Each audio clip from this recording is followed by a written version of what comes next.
Assalamualaikum warahmatullahi wabarakatuh. Halo anak-anak semua. Hari ini kita akan belajar tema 1, subtema 3, pembelajaran yang ke-1. Nah, siapkan buku kalian dan jangan lupa berdoa dulu. Nah, coba kalian perhatikan gambar berikut. Pernahkah kalian melihat benda-benda yang ada pada gambar ini, atau mungkin ada di rumah kalian benda-benda seperti yang ada di gambar? Nah, kalau kalian pernah melihat gambar seperti tadi, benda-benda yang tadi itu disebut dengan gerabah.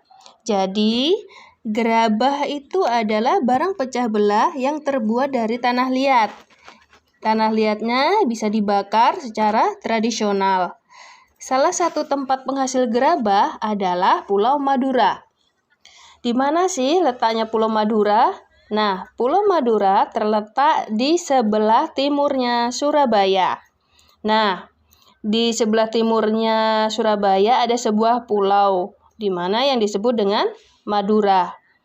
Madura adalah daerah penghasil gerabah. Coba kalian perhatikan, di sini ada beberapa tahapan untuk membuat gerabah. Dalam membuat gerabah, yang terpenting adalah adanya tanah liat. Ya, jadi tanah liat harus disiapkan. Kemudian, tanah liat yang sudah disiapkan dibentuk. Setelah dibentuk kemudian jadilah sebuah gerabah.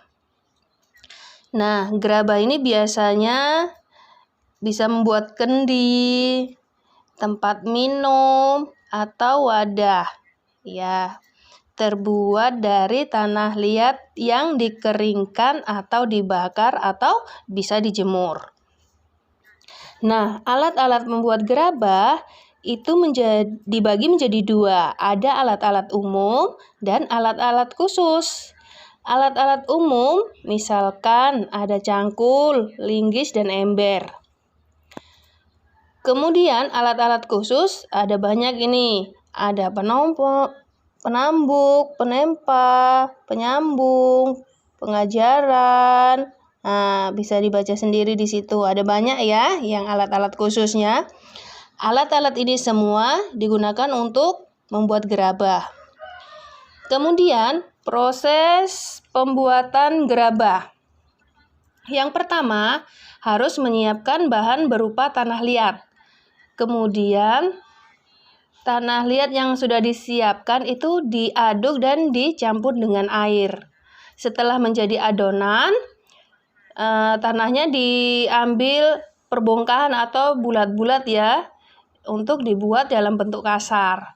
Dengan menggunakan kain pengelet atau bibir bongkahan dibentuk seperti bulat melingkar. Kemudian dibuat sejenis periuk, atau ketika pinggiran atau bibir sudah jadi diangin-anginkan, baru kemudian membuat bagian perut. Kemudian perut dan bibir disambung dan diperhalus. Bila yang dibuat bertelinga atau bertangkai, maka dibuatkan telinga atau tangkainya untuk kemudian ditempelkan dan digabungkan dan diperhalus. Nah, setelah halus, dilihat kesempurnaannya sudah bagus atau belum. Kemudian dijemur atau dibakar hingga benar-benar kering. Yang terakhir, setelah kering dibersihkan. Kemudian ada beberapa daerah yang harus disempurnakan dengan memberikan cat ya, biar supaya lebih cantik. Kemudian alat-alat pembuat gerabah. Tadi ada yang alat-alat khusus dan alat-alat umum. Nah, seperti ini ya. Ini hasilnya seperti ini, ada alat-alat dan pembuatannya. Ini tanah yang untuk tanah liat ini dia bisa berputar ya. Jadi alatnya itu diputar terus supaya menjadi halus dan terbentuk. Tuh.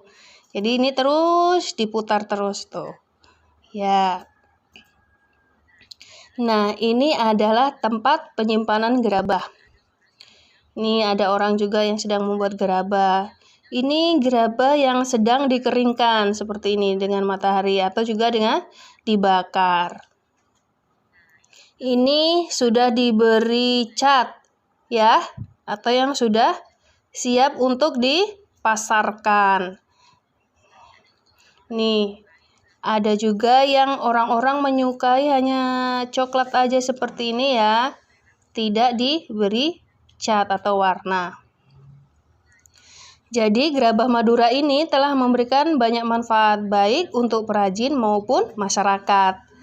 Ya, perajin mendapatkan pekerjaan, sedangkan pembeli mendapatkan keuntungan seperti dengan harga murah ya. Sedangkan gerabah itu anti karat, mudah dibersihkan dan anti polusi. Nah, karena alat buatnya tidak menggunakan mesin apapun ya, masih tradisional.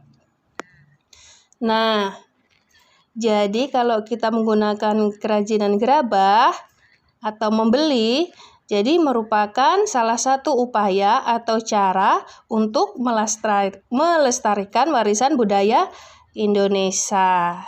Gitu ya.